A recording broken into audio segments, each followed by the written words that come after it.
चुनावी मौसम है और चुनावी मौसम में कई कहानियों से आपको रूबरू कराते हैं और इस कड़ी में एक नई शुरुआत करने जा रहे हैं जिसका नाम है पहला चुनाव पहला नतीजा। और इस एपिसोड में हम नई शख्सियत से आपको मिलाते हैं और जानते हैं कि उनकी राजनीतिक शुरुआत जो है वो कैसे हुई और राजनीति में पहली बार सब कुछ कैसे हुआ। आज हमारे साथ इसमें एक विशेष मेहमान हैं, हमारे साथ पथ निर्माण मंत्री नितिन नवीन है, युवा चेहरे हैं और सबसे बड़ी बात है कि जो पहला चुनाव है, पहला नतीजा है जो हम लोगों ने शुरुआत की है, इसमें सबसे पहला सवाल यही है कि राजनीति की शुरुआत कैसे हुई, कैसे पहली बार लगा कि चुनाव लड़ना है, ये कैसे हुआ? देखिए, मैं पिताजी की मृत्यु के बाद मुझे, जबकि मैं पर्सनली राजनीति में बहुत आना नहीं चाहता था, मैंने अपने जब स्कूल के लाइफ में थे तो मैंने अपने स्लैम बुक जो होता है स्कूल में, स्कूल छोड़ते हैं तो आप स्लैम बुक, अपने दोस्तों के स्लैम बुक में अपनी यादें लिखते हैं। तो उसमें आप लिखते हैं बेस्ट टीचर कौन है, बेस्ट पास टाइम क्या है, बेस्ट फ्रेंड कौन है। उसी में एक रहता है अबाउट पॉलिटिक्स, कॉलम रहता है। उस कॉलम में मैंने लिखा था कि माई worst day in my life that I believe in politics. अच्छा, ये आपने स्लैम बुक में लिखा था? इसलिए लिखा था क्योंकि मुझे बहुत राजनीति से, बहुत कोई पिताजी थे राजनीति में, लेकिन मेरे को अपने कोई बहुत उससे अटैचमेंट नहीं था। कहीं ना कहीं मैं अपने आप उससे दूर पाता था, या जो चीज़ें थी राजनीतिक दृष्टि से वो बहुत मेरे लिए, मतलब मेरे स्वभाव से बहुत मैच नहीं होता था मुझे, तो मैं थोड़ा उससे दुराव ही अपने आप को मानता था। लेकिन पिताजी की मृत्यु हुई और बैग ऑल ऑफ सडन हुआ, सबको जानते हैं। उसके बाद मुझे पिताजी के बॉडी के साथ दिल्ली से पटना आना पड़ा और पटना जब आया तो उस फ्लाइट में, जो चार्टर्ड फ्लाइट था, उस फ्लाइट में हमारे कुछ बड़े नेता थे, साथ में मेरा एक मित्र था जिसका नाम विश्वजीत था। तो उस समय आप दिल्ली में पढ़ाई कर रहे थे? दिल्ली में पढ़ाई कर रहा था। तो उसी मित्र के स्लैम बुक में मैंने लिखा था वो लाइन। अच्छा। तो जब पिताजी के काम क्रिया हो रहा था, वो लगातार यहाँ था, तो जिस प्रकार से चीज़ें लग रहा था कि राजनीति करना नहीं है मुझे, लेकिन माताजी को राजनीति में जाने की इच्छा नहीं थी और परिवार पर दबाव था कि नहीं, परिवार का ही कोई व्यक्ति चुनाव लड़े। कई अलग तरह की झंझावत थे उस समय, कई परिस्थितियाँ अलग अलग। तो उस समय आपके जो पिताजी थे वो भी विधायक थे और उस जिस समय मृत्यु हुई तो उस समय क्या बाई इलेक्शंस हुआ? हाँ, 2005 के 31 दिसंबर को पिताजी की मृत्यु हुई और 2006 में बाई इलेक्शंस हुए। तो पिताजी की मृत्यु के बाद मुझे लगा कि मेरे लिए बड़ा उचित जगह नहीं है, पर पिताजी के मृत्यु के बाद परिवार के हिसाब से कोई को आना था और परिस्थितियाँ इस कदर बनती चली गई और वही शब्द की शायद जीवन का वही वर्स्ट दिन है। तो मेरे मित्र ने उसे कोट भी किया कि नितिन, शायद तुम्हारी लाइफ का यही वर्स्ट दिन है, इसलिए तुमको आना चाहिए। और कहीं ना कहीं मन उस हिसाब से नहीं था, लेकिन परिस्थितियाँ उस हिसाब से थी। तो पहली बार जैसे आपको होता है कि पहली बार जब आप चुनाव लड़ते हैं तो टिकट आपको मिलेगा, ये सूचना पहली बार आपको कैसे मिली? कौन सा वक्त था, क्या हो रहा था उस समय? तो पिताजी के पुण्यतिथि श्रद्धांजलि सभाएं के कार्यक्रम मतलब पूरे राज्य में, पहले तो विधानसभा में हुआ, फिर कई जिलों में उनके श्रद्धांजलि सभा के कार्यक्रम रखे जाते थे। तो सब जगह तो जाना नहीं संभव था, लेकिन कुछ जगह, उसी में बक्सर में जा रहा था और करीब मुझे जो ध्यान में है कि मार्च का सेकेंड हफ्ता था, करीब 15, 16, 17 मार्च के आसपास का दिन था। तो ट्रेन में ही हमारे माननीय प्रदेश अध्यक्ष और माननीय राष्ट्रीय अध्यक्ष जी का संवाद आता है कि आपको चुनाव लड़ना है। कौन कौन थे उस समय? हमारे राष्ट्रीय अध्यक्ष उस समय राजनाथ सिंह जी थे और प्रदेश अध्यक्ष राधा मोहन सिंह जी थे। तो आप ट्रेन में थे और राजनाथ जी का फ़ोन आया? हाँ, मतलब राष्ट्रीय अध्यक्ष जी का और माननीय प्रदेश अध्यक्ष जी का दोनों का फ़ोन आया कि आपको चुनाव लड़ने का इस रूप से पार्टी ने निर्णय किया है।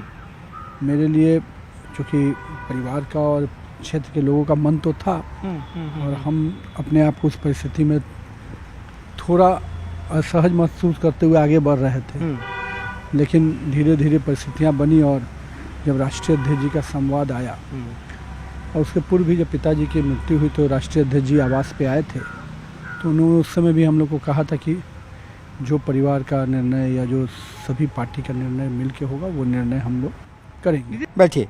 और सबसे खास ये है कि आपको याद है कि जब जैसे एक राजनीतिक जीवन में जब आदमी पहली बार चुनाव लड़ता है, आप लड़े, बड़ा मुश्किल वक्त था, उस मुश्किल वक्त के बाद जब आपने नॉमिनेशन किया, मतदान हो रहे थे, तो उस समय जब आप मतदान दे रहे थे, आप खुद उसमें मतदान दे रहे होंगे, अपना चुनाव में अपना मतदान दे रहे थे।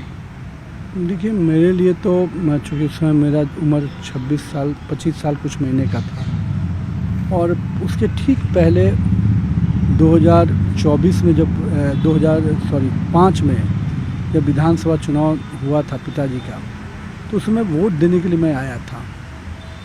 तो चूँकि एग्ज़ाम भी था कुछ पटना में, और उस समय वोटिंग भी हो रहा था, नवंबर महीने की बात है, मैं कैट का एग्ज़ाम देने के लिए।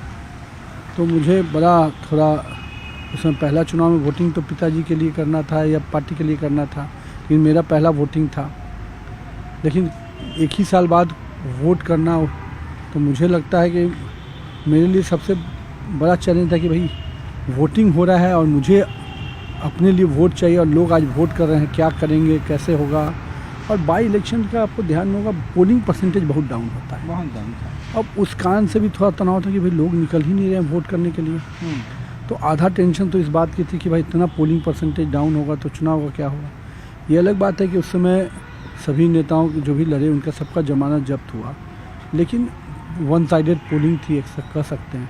लेकिन पोलिंग जो लो हुई उससे मुझे बहुत घबराहट हो रही थी। जब नतीजा आया, आपको बड़ा दिलचस्प है जानना कि पहला कैरियर का चुनाव हो, मुश्किल परिस्थिति हो, और पहली बार जब नतीजा आया उस समय आप कहाँ थे, कैसे नतीजा आया, क्या काउंटिंग सेंटर में थे या कैसे? देखिए, पहला चुनाव जब लड़े तो 24 अप्रैल को चुनाव था 2006। 27 अप्रैल को काउंटिंग हुई। जब काउंटिंग के बाद उस समय आपको ध्यान में होगा, प्रमोद महाजन जी को गोली लग गई थी और वो भर्ती थे, तो पूरा वातावरण देश में एक अलग प्रकार का था। अब उसी बीच में चुनाव के बाद जब रिज़ल्ट आने की बात आई, तो जिस दिन रिज़ल्ट आया, चूँकि शुरू से ही लीड की प्रक्रिया इतनी बड़ी थी, तो थोड़ी देर बाद ही लगने लगा कि चुनाव पार्टी पिताजी के नाम पर, पार्टी के नाम पर एक तरफा है। और परिणाम आते आते लगा कि चलो पिताजी का आशीर्वाद या पार्टी का आशीर्वाद मिल गया। जीतने की सूचना आपको कैसे मिली? नहीं, मैं काउंटिंग स्थल पे था, और जब काउंटिंग हो रही थी तो उस समय मैं वहाँ था। क्योंकि हमारे यहाँ कार्यकर्ता इतना सिस्टम में संगठन करता है कि वो सब चीज़ को बताते हैं कि कहाँ पर क्या करना है। तो उनका स्पष्ट मानना था कि काउंटिंग हो रहा है तो आपको वहीं रहना है। तो मैं शुरू से काउंटिंग के समय से लेकर वहीं था। तो उन लोगों ने बोला कि नहीं, जिसका चुनाव होता है उसको काउंटिंग के समय रहना चाहिए। तो जो सिखा रहे थे हमारे कार्यकर्ता, उस हिसाब से मैं वहीं पर था। एक नितिन जी 25-26 साल का लड़का, पिताजी की मृत्यु हो गई है, मुश्किल परिस्थितियों में चुनाव लड़ रहा है, उसके बाद उसकी जीत हासिल होती है, उस समय कैसा महसूस हुआ, क्या लगा? और आपने इसकी पहली सूचना जो है वो किसको दी कि मैं बस अब जीत गया? देखिए, मेरी माँ उस समय काफ़ी परेशान थी। उसको लग रहा था कि चुनाव कैसे लड़ रहा है, क्या करेगा, तो सबसे अधिक परेशान वो थी। तो जब उसको सूचना गई तो सबसे अधिक उसका फ़ोन आया, तुरंत घर आओ। तो माँ के लिए मतलब जीत से ज़्यादा डर ज़्यादा था। हम तो ठीक है, हमारा उम्र कम था, चीज़ों को समझ नहीं पा रहे थे, लेकिन उसके लिए तो जीवन में बड़ा एक अलग विषय था। वो बहुत राजनीतिक रूप से डरती थी कि भाई फिर से पिताजी के बाद ये जिए जा रहा है, अब इसका क्या होगा, मतलब एक तरह का। तो जीत की सूचना मिलने के बाद वो पहले बोली कि घर आओ। उसके मन में था कि कोई व्यक्ति बाहर में है कहीं, फिर तो वो एक माँ का जो अपना एक भावना होता है वो अलग था। हमारे लिए तो लगता है कि जीत का सूचना एक ऐसा था कि भाई मैं खुद भी बहुत जानकार नहीं था चीज़ों का। मुझे ये जरूर लगा कि कुछ बड़ा चीज़ हो गया है जिसके कारण अब मेरा जीवन बदल जाएगा। और सच्चाई है कि एक सामान्य व्यक्ति जो राजनीति में नहीं करना जानता हो, उसके लिए एक बैग विधायक बन जाना निश्चित रूप से एक अनुभव के दृष्टि से डर ज़्यादा था। मैं 2006 में पहली बार चुनाव, 2-3 घटनाएं ऐसी घटी जो आज भी, एक तो मैं कहीं भी क्षेत्र में जाता था तो लोग पकड़ के रोने लगते थे, जो मैंने आपको थोड़ा देर पहले भी कहा। तो मुझे लगता था कि भाई ये आम आदमी क्यों हमको इतना पकड़ के सेंटिमेंटल, मेरे पिताजी की मृत्यु हुई, लेकिन वो व्यक्ति जो अपना जुड़ाव बताता था पिताजी से, अगर आप नहीं जानते मेरे आपके पिताजी मेरे ऐसे संबंध थे और आप मेरे भतीजा है, मतलब दो एक अलग भाव, शायद वो भाव मैं हो सकता है मेरे पिताजी पद में भले कम रहे हों लेकिन शायद कद में बहुत बड़े थे। और ये कारण है कि जिस प्रकार से लोग सेंटिमेंटल होके, भावुक होके मुझे पकड़ के आशीर्वाद देने लगते थे, गला लगाने, वो शायद आज भी मेरे स्मरण में है। और शायद वो कद अभी राजनीति में भी हम लोग इतने दिन के बिता लिए हैं, मुझे नहीं लगता कि वो कद हम लोग का है जो अटैचमेंट उनका व्यक्तिगत रूप से था और जो भाव से लोग मिलते थे। और दूसरी एक बार उसी समय हम लोग घूम रहे थे, एक व्यक्ति मतलब एक्सीडेंट करते हुए राजा बाज़ार में हम लोग घूम रहे थे, चला गया। उसी समय हमारे जो गार्ड थे उसने एक्सीडेंट के जो धक्का मार के भाग रहा था तो उस गाड़ी पे गोली चला दिया। अब नया नया सिक्योरिटी तो हमको भी नहीं समझ में आया क्या किया। गंगा बाबू के घर के पास ऐसा घटा तो हम लोग गंगा बाबू के घर पे बैठ गए थे ना, सब पूरा मीडिया में उस समय अलग तरह से चलने लगा। अब मेरे को समझ में नहीं आया कि वो व्यक्ति गोली तो नहीं चलाना चाहिए था, लेकिन हम उस समय मेरे अंगरक्षक के रूप में जो चुनावी दृष्टि से मिलता है उसमें था। अब वो पूरा विषय बना, लेकिन हम उस परिस्थिति में कि मैं खुद उसको रोकना चाहता कि एक्सीडेंट हुआ, लेकिन उसने सही कॉज के लिए गलत काम किया और कहीं ना कहीं उसका नतीजा उस समय लोगों में काफ़ी रिएक्शन आया। तो एक ये घटना, और तीसरी घटना जो सबसे इम्पोर्टेंट थी कि प्रमोद महाजन जी का जब मृत्यु हुआ तो उस समय बीमार थे जब मैं चुनाव जीता था। तो मैंने उस समय बात जो मुझे पहली बार चुनाव जीतने के बाद पार्टी कार्यालय में संबोधित करने के लिए कहा गया, तो हम लोग को जैसे कहना चाहिए कि हम लोग उस समय अस्पताल में थे कि उनके हम लोग सुखद जीवन मतलब स्वस्थ हो जाए इसकी प्रार्थना करना। तो मेरे मुंह से एक गलती से शब्द निकल गया शोक का यथी का। अच्छा, पूरा मतलब वो एक मिस्टेक नहीं होता जो मैंने तुरंत में उसी बोलने राजनीति में पहली बार और पहली मतलब मैंने उस मिस्टेक को सुधारने का प्रयास किया। मैंने बोलते क्रम में फिर सुधार भी दिया, लेकिन मीडिया की नज़र में वो एक बड़ी गलती थी और उसको पूरा अगले दिन लिखा गया। तो मुझे उस समय भी एक सीख मिली कि आप जिस जीवन में आ गए हैं वहाँ पर गलतियों के लिए बहुत जगह नहीं है। आप दो आँख से दुनिया को देखते हैं और लाखों आँख से दुनिया आपको देख रही है, इसलिए आपको हर दिन बचना है। ये घटनाएं हैं कि उसके बाद फिर राजनीतिक जीवन में जो है बहुत कम गलतियां करते थे। नहीं, ऐसा नहीं, गलतियाँ तो और भी हुई होंगी, मैं ऐसा नहीं कह सकता, लेकिन उस एक गलती ने पहले ही पड़ाव में सचेत किया कि जीवन में थोड़ा अब संभल के चलना है। और ख़ास शख्सियत हमारे साथ हैं और वो जो मंत्री नितिन नवीन जी हैं उनके जीवन में बड़ा महत्वपूर्ण एक ढंग से कहिए कि परिचय रखते हैं और इनको टेनी चा के नाम से जानते हैं। हाँ। टेनी चा ही बोलते हैं आपको? हाँ, ऐसे नाम क्या है आपका? ऐसे तो नाम महेंद्र प्रसाद। लेकिन कोई नहीं जानता, टेनी चा सब जानते हैं। टेनिस बचपन से टेनिस। आप इनके साथ कब से जानते हैं इनको? अब पैदा हुई जब से जान रहे हैं। पिताजी अच्छा, हाँ, उस समय से साथ में हाँ, हैं? भैया के हम साथ में इनके पिताजी के समय से हाँ। उनके दोस्त रहे हैं? हाँ, अच्छा, साथ में क्या पहलवानी करते थे क्या? नहीं ये साथ में रहते थे, हाँ। हर चीज तो ये करते थे, अच्छा। मगर वो बहुत इतना आदमी बढ़िया थे ना हाँ कि उनको हम कदर करते थे, जी। बहुत कदर करते थे कि पढ़ा लिखा आदमी है भैया। बचपन में सीधा साधा थे, बदमाशी करते थे? ना बदमाशी नहीं नहीं, सामने है मंत्री जी इसलिए नहीं हाँ, बोल रहे हैं। ना खुल के बदमाश बोल अरे रहे हैं। नहीं भाई, बदमाशी शुरू से करते थे? पढ़ना पढ़ाई में अच्छा, ना दिमाग लगाते थे, और बहुत बढ़िया थे, पढ़े लिखे में भी, स्वभाव चंचल में सब। आप इनको घुमाते थे? हाँ, कैसे? कभी कंधा पर ले लिया, कभी इन्हें उन्हें घूमते रहे, कंधा पर भी लेके निकल जाते थे हाँ अपना मोहल्ला में, हाँ।